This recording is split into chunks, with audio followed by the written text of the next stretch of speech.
Dear students, बाकी का जो बच गया है वो यहाँ से हम शुरू करते हैं, इस कहानी को आगे बढ़ाते हैं। But there was nothing I envied so much as Volodya's happy large heartedness which showed itself most strikingly when we quarrelled. कहता है, एक चीज़ थी जिससे मैं काफ़ी इन्वाइट करता था, यानी काफ़ी जलन थी, मुझे नफ़रत थी ब्लोदिया का जो खुशी थी उसकी और उसका बड़कपन, ये अक्सर उसके पास होता था और ये मैं बर्दाश्त नहीं कर सकता था और बड़ी आश्चर्य ढंग से हम झगड़ा भी कर लेते थे, स्ट्राइकिंगली यानी आश्चर्य ढंग से। I always felt that he was behaving well but I could not do like wise. कभी कभी मुझे कभी कभी क्या, आई ऑलवेज मैं अक्सर ये महसूस करता था कि वो काफ़ी अच्छा व्यवहार कर रहा है, लेकिन मैं उस तरह से नहीं कर सकता था। Once when his passion for ornaments was at its height, I went up to his table and accidentally broke an empty bright colored little scent bottle. एक बार की बात है, ऑर्नामेंट्स के प्रति उसका जोश चरम सीमा पर था, शिखर पर था। मैं उसके टेबल के पास गया और अनजाने में एक खाली चमकीला रंगीन सेंट का बॉटल तोड़ दिया। Who ask you to touch my things, वो फौरन आकर सवाल किया और गुस्से में, किसने कहा था तुम्हें मेरी चीज़ों को छूने के लिए? Demanded Volodya coming into the room and seeing how I had upset the symmetry of the different treasures of his table. वो कमरे से आया, देखा कि कैसे मैं उसके टेबल पर रखे हुए हर एक सामान के सिमेट्री को यानी उसके बैलेंस को इधर उधर कर दिया हूँ, हालांकि ये सब उसके लिए ट्रेजर थे। And where is the scent बोतल यू मस्ट हैव, उसने ये भी सवाल किया कि सेंट के बोतल कहाँ है। चूँकि उसने देखा कि सेंट की बोतल ऊपर नहीं दिख रहा था, तो उसने कहा you must have dot dot dot, यानी ज़रूर उस बोतल को तुमने ही कुछ किया होगा। I knocked it over by accident and it broke, what does it matter? छोटे भाई ने जवाब दिया, I knocked it over by accident, मैंने जानबूझकर इसे पटक दिया और ये टूट गया, इससे क्या फ़र्क पड़ता है, बॉटल ही तो है। Do me the favour, never dare touch my things again, he said, putting the pieces of broken flask together and looking at them sorrowfully. वो भाई, बड़ा भाई ब्लोदिया उससे बड़ी प्यार से बोलता है, मेरे यार तू मेरा एक काम कर, काम ये है कि कृपया कभी मेरी चीज़ को तू हाथ मत लगा। और इस तरह से उसने टूटे हुए बोतल के टुकड़े को उठाया और अपनी भाई की तरफ सॉरोफुल्ली यानी पूरी दुख भरी नज़रों से देखा। And you please don't issue orders, I retorted, that's all. और एक और चीज़, प्लीज़ मुझे तुम ऑर्डर्स मत दिया करो। एंड आई स्माइल्ड, लेकिन मैं मुस्कुराया। दो I did not feel in the list like smiling, हालांकि इस मुस्कुराहट में मैंने कुछ अजीब महसूस नहीं किया। Yes it is nothing to you but it does matter to me, pursued Volodya jerking his shoulder. उसके कंधे पर हाथ रखकर उसे झकझोरते हुए कहा, तुमने जो किया है इससे तुम्हें तो कोई फर्क नहीं पड़ता, लेकिन मुझे फर्क पड़ता है। अ gestures he had inherited from Papa. He goes and breaks it and then laughs, the nasty little brat. Brat का मीनिंग दिया हुआ है, a person specially a child who behaves badly. वो कहता क्या है कि मैंने देखे उसके जेस्चर को, हाव भाव को, लगता था ये जेस्चर उसको पापा से ही मिला हुआ है। He goes and breaks it and then laughs, वह जाकर इसे तोड़ देता है और फिर हंसता है। यह नेस्टी लिटिल ब्रैट, नेस्टी मीन्स गंदा, और ब्रैट ऐसे बच्चे जिनका बिहेव बड़ा ख़राब होता है। I am a little brat and you are big but you are stupid. वो कहता क्या है, मैं तो लिटिल ब्रैट हूँ, यानी मेरा बिहेव जो है थोड़ा कम ख़राब है, लेकिन तुम्हारा ज़्यादा ख़राब है, तुम बेवकूफ़ हो यार। I am not going to quarrel with you, said Volodya giving me a slight push, go away. क्या कहता है वलोदिया, मैं तुमसे लड़ने नहीं जा रहा हूँ, और उसने मुझे थोड़ा सा हल्का सा धक्का दिया, जाओ यहाँ से। डोंट पुश, गेट अवे, धक्का मत दो मुझे, तुम जाओ। Don't push I tell you, ये कहता है कि मैं तुम्हें कहता हूँ कि मुझे धक्का मत दो। Volodia took my word and tried to drag me away from the table. Volodya को मेरी बात को बुरी लग गई और उसने कोशिश की मुझे टेबल के पास से घसीट कर ले जाए। ड्रैग का मतलब घसीटना होता है। But I was beside my self by now. I got hold of the leg of the table and A tipped it over.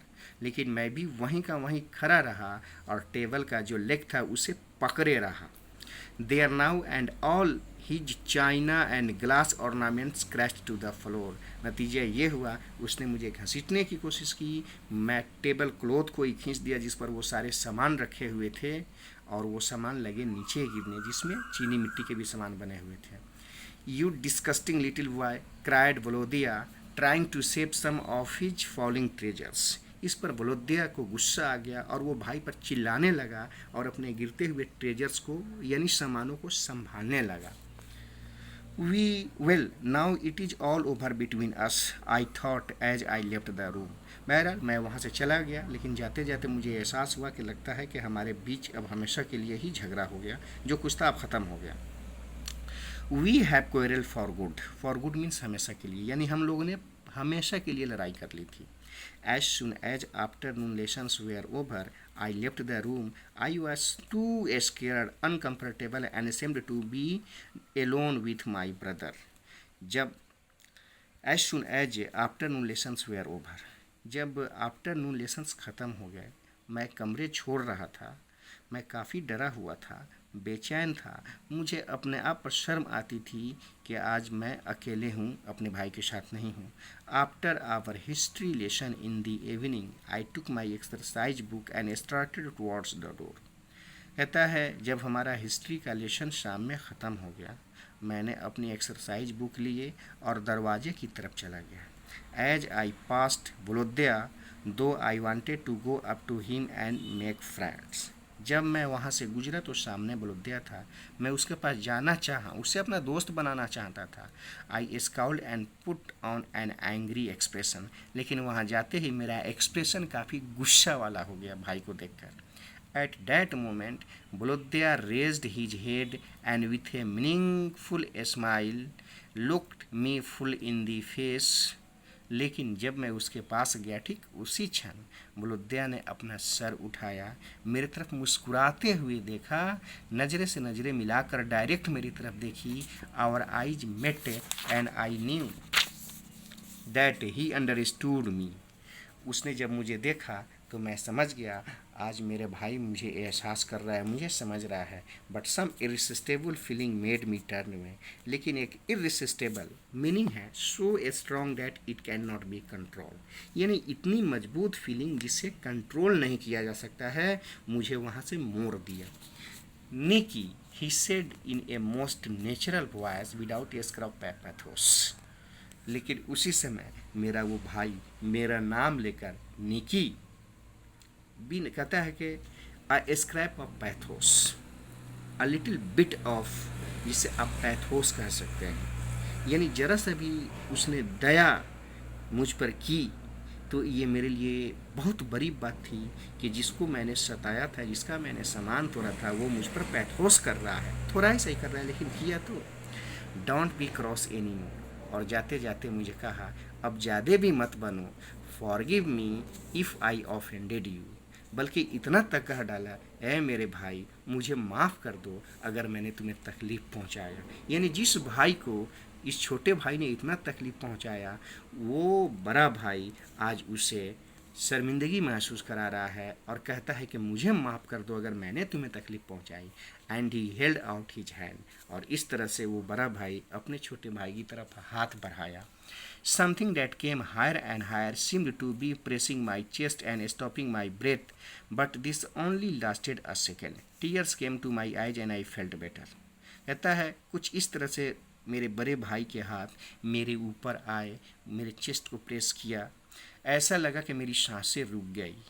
और लेकिन ये कुछ पल के बाद ख़त्म हो गया और ख़त्म होते ही मेरी आंखों से आंसू आ गए और मुझे बहुत ही अच्छा एहसास हुआ कि जिस भाई को अब तक मैं अपना दुश्मन समझता रहा झगड़े होने के बाद से, वो तो मुझसे बेहद प्यार करता है। यही तो रिश्ता है बिटर और स्वीट का जो दो भाइयों के बीच है। फॉरगिव मिमी वोलोदिया आई स्टैमर्ड। यहाँ पर निकी जो है, छोटा भाई जो है, वो बिल्कुल स्टैमर करते हुए, तुतलाते हुए, हिचकिचाते हुए कहता है, मुझे क्षमा कर दो ब्लोदिया। स्क्वीजिंग हिज हैंड, उसके हाथों को दबाता है। Volodya looked at me as if he could not make out at all why there should be tears in my eyes. बहरहाल ब्लोदिया मेरी तरफ देखा, लेकिन वह समझ नहीं सका, मेक आउट मीन समझना, कि मेरी आंखों में आंसू क्यों थे। दरअसल मेरा भाई ने भी मुझ पर प्यार दिखाया था, और मेरे आंखों में जो आंसू थे वो भी प्यार के आंसू थे जो मेरे भाई के प्रति थे। यही कहानी इस दोनों भाइयों के बीच में पेश किया गया है, जो अच्छे से खट्टे मीठे प्यार के रिश्ते हैं, जो अक्सर हर बच्चों के साथ चलते रहते हैं। Thank you. उम्मीद करता हूँ कि कहानी समझ में आई होगी। अगले चैप्टर में इसका क्वेश्चन आंसर मैं आपको करा दूंगा। Thank you.